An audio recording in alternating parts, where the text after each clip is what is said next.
Joel joins us now. Most important game this weekend is where? I think it's in Clemson, South Carolina. I just that Notre Dame Clemson game it's not only a fabulous matchup, but because of Notre Dame's schedule moving forward, Dan, if they can get by this game, and I know it's a big if, Clemson's a good team. I really like Deshaun Watson and what Dabo Swinney has been able to do down there, but all of a sudden Notre Dame's looking at essentially USC and Stanford left on their schedule. And in my world, this is what I do, college football. An 11-1 Notre Dame team goes to the college football playoff. So I think this week is as important a week for Brian Kelly since he was on that run towards the BCS National Championship a couple of years ago. How has the art of scheduling changed since the advent of this playoff? Yeah, I was listening to the show, all morning, and Dan, there's so many thoughts that I've got running through my head as it relates to scheduling, because there are programs that have built their program, like Kansas State, by winning a lot of football games and not playing anybody in the non-conference. And that's Bill Snyder's formula, and that's how he did it. Baylor took the same formula, and that's how they've risen to prominence. And in their mind, it's all about wins. It doesn't matter about the quality of win. It doesn't matter where that win takes place. It's just about the W. There are other programs that go out there and they want to play the best each and every year. They want 2 or 3 really solid non-conference games. Unfortunately now, I think that there's more political pressure than ever. As budgets have been stretched for the smaller schools throughout regions, what those schools do is, in particular the state schools, is they start pressuring their state legislator to pressure the state university, the big university, to schedule them in a one-off scenario so that they can get paid. And that's how all these programs are making their budgets when their conferences aren't getting the television revenue that the big conferences are. So, unfortunately for Ohio State, there's not a lot that they can do. And I know you were talking about Ohio State's schedule. Yeah. And they can schedule better, and they will, and they have. Next year they're going to be at Oklahoma. The Virginia Tech game, I don't want to just pass over that. And then the others that they fill in with, a lot of time that's a political, regional type of pressure situation.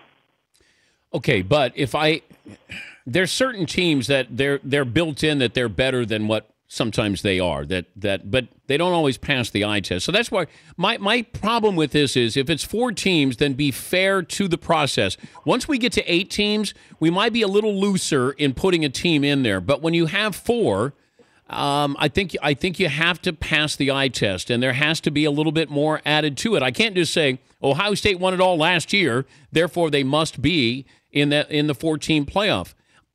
You have to earn it to a certain degree, don't you? Absolutely, and I couldn't agree with you more. I think preseason rankings. And listen, I'm an AP voter, and I can't stand filling out ballots. It's tough. It's tough because you don't know, and you're basing it all on assumptions that some have been proven, some haven't, and then some turn out to be completely false. I think that Ohio State's spot at the top of the poll is a paper spot. It has not been earned so far this season.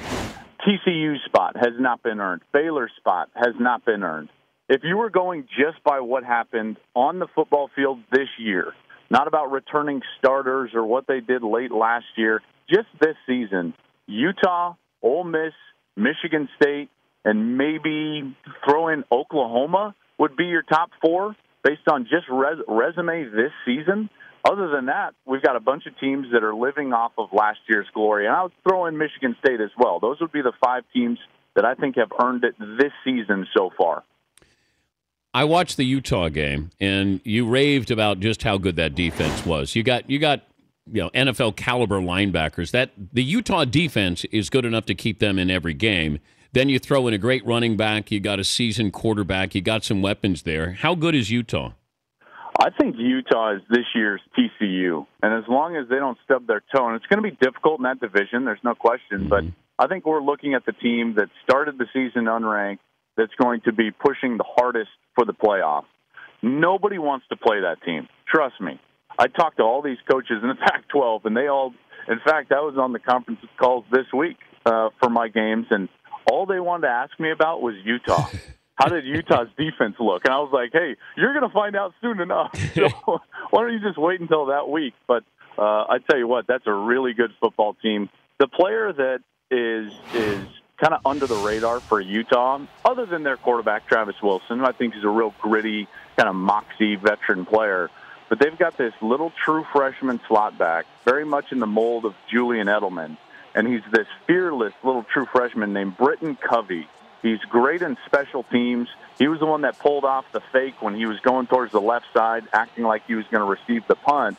And he's so good that they had to respect that, and that's why they got the misdirection catch, and they took it down the sidelines for a touchdown. So I really think that Utah is this year's TCU, and they're going to be pressing very hard all season for a playoff spot. He's Joel Klatt from Fox Sports. You got UCLA and Arizona State at the Rose Bowl. You've studied the tape of the freshman Josh Rosen. How good? Real good. I don't remember a true freshman being better than this early. You know, I've seen true freshmen succeed. Most times it's after some bumps in the road. But early in his career, what impresses me the most, Dan, is that he's so calm with his body language. I know that sounds a little bit weird, but normally you can see someone's mind going fast. We all can, whether it's in the NFL or in college football. When a young player goes out there, you can see that the hamster wheel is turning exponentially faster than everybody else on the field. This kid is not. He's very calm. Now, he might be, the duck, calm on top of the water and going crazy under, but he doesn't show it. He's got great feet, and then he throws every pass out there. And for a young guy, I think that's exceptional. The three passes I'm talking about are driving the football, throwing it hard, throwing it deep with touch, and then a ball that I would call a layered ball that's kind of right over the linebackers in front of the safeties. That's the one that takes the most time to learn, and he's got that at a young age. The guy's a special player, there's no question. The Leonard Fournette debate got interesting. Is this a silly debate of should he be allowed to go pro after his sophomore year? Like, should there be a special dispensation that, we have scouts who get together and say, yes, he would be able to come in? Adrian Peterson said, look, I probably could have gone in after my freshman year in college. Well, I played against Adrian when he was a true freshman, and I'll attest to the fact that he absolutely could have. There's no doubt. Oh, man. You guys were hoping that he was going pro. Yeah, I thought, we played him in the Big 12 championship game when he was a true freshman. I was hoping he was just going to say, you know what, that's it for me. My career's good in college. We might have had a chance in that game, but he rolled over us. No, there shouldn't be a special exemption for Leonard Fournette. But I also can't stand the rule just because, I majored in economics. I believe in the free market. And I think that the NFL is man enough to weed out the players that aren't ready. So why are we preventing the ones that are from earning a living at their craft? It just doesn't jive with everything that I'm about, in particular because that's a rule that is collectively bargained.